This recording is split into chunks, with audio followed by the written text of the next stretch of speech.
Hi, and welcome to another episode of Caring for the Caregiver. I'm Deb James, the Wellness RN for you.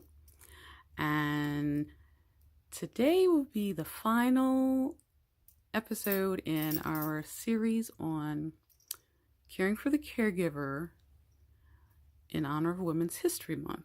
And so we've been talking about issues that relate to women and that are important to women, because women are the primary caregivers. Just the way it is. So today I'm going to talk about 3 things you can do to help avoid or at least decrease your chances of having a heart attack. So, number 1, if you smoke, please stop. Smoking is a huge risk factor when it comes to heart attacks. You're constricting blood vessels, which increases the likelihood of a clot or of a artery spasm, which can affect your heart. And I talked about those things last week in last week's video on the physiological aspects of a heart attack. Smoking is just not beneficial all the way around. If you're looking at using something like e-cigarettes or the Juul device in place of smoking or to help you quit, I would advise against that. The reason being, and I've done the research, I've looked at it, I've checked it out. The little pods that you put in for those devices have more nicotine than cigarettes or cigars. That's just the fact. I know it's being touted as an alternative to smoking, but it's not a very good one. Not a very good one. So I would advise against that. But that's just my advice. Take it for what you want, or look online for yourself. You can find the information about those little pods and those devices. Number 2, or in Mandarin, air.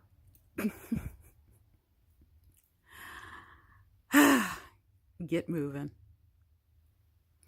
Get moving. Move more, however you can. If you can take the stairs somewhere, take the stairs.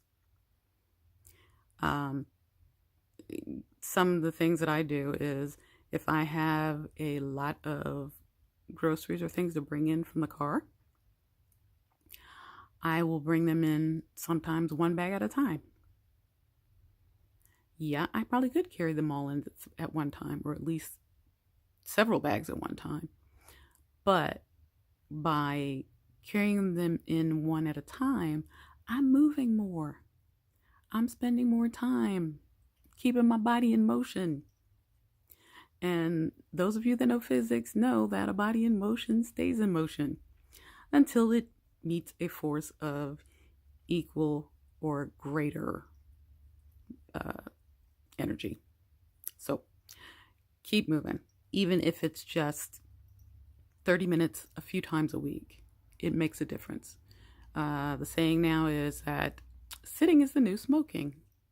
So that's why you see advertised desks where you can stand at work.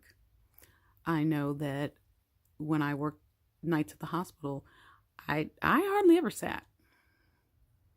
Part of that was to keep me awake, but the other part was that I just liked the idea of moving. And once I sat down, it was more difficult to get back up. So get moving.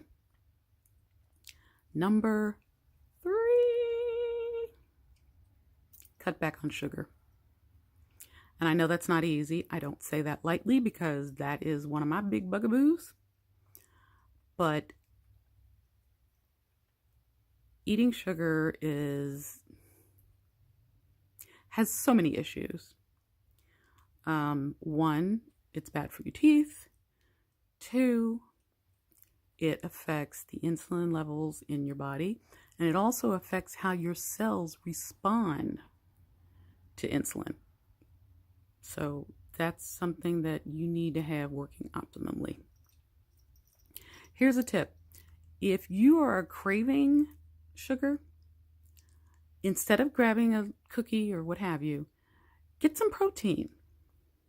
Get some cheese or an egg or something. Get some protein, nuts, and see if that helps. Because oftentimes when we're looking for something sweet, because we're craving something sweet, it's actually our body trying to tell us that we need more protein. So try that and see if it helps. All right. So we'll be starting on another series next week. I hope you enjoyed this one. And if you want to know more about me or ask questions, you can contact me at www.angelictouchhealthandwellness.net. All right. Have a good week.